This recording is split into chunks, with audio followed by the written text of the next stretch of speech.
নেপালের দক্ষিণ পশ্চিমাঞ্চলের একটি ছোট গ্রাম নিগালি হাওয়া, যার বুকে লুকিয়ে আছে ইতিহাসের এক দুর্লভ নিদর্শন, নিগালি সাগর। এটি শুধু একটি প্রাচীন জলাশয় নয়, বরং একটি মহান ঐতিহাসিক ঘটনার সাক্ষী, যেখানে প্রখ্যাত মৌর্য সম্রাট অশোক খুদ নিজের হাতে স্থাপন করেছিলেন একটি পাথরের স্তম্ভ।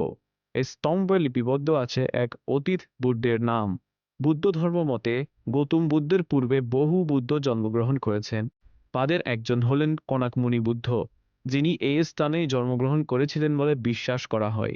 নিগালি সাগরে তার নামে একটি স্তূপা নির্মিত ছিল, যেটিকে পরবর্তীতে সম্রাট অশোক সম্প্রসারিত করেন।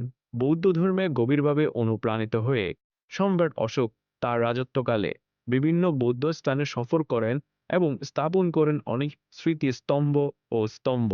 নিগালি সাগর ছিল তেমনই একটি গন্তব্য।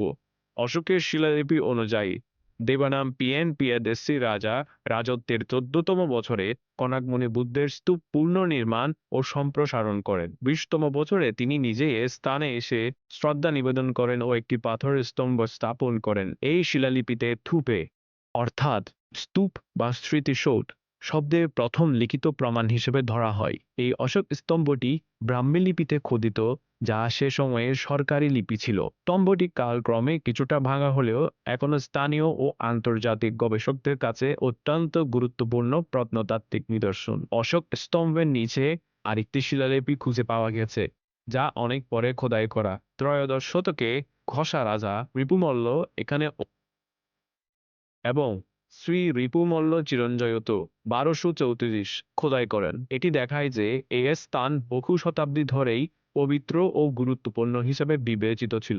বিশ্ববিখ্যাত চীনা ভিক্ষু ও পরিব্রাজক ফাইয়েন ও হিউয়েনসাং তাদের ভারত ভ্রমণের বিবরণীতে এই নিগালি সাগরের স্তূপ ও অশোক স্তম্ভের উল্লেখ করেছেন। হিউয়েনসাং তার বর্ণনায় স্তম্ভের উপরে একটি সিংহমুখ মুকুটের কথাও বলেছেন, যা বর্তমানে আর দেখা যায় না।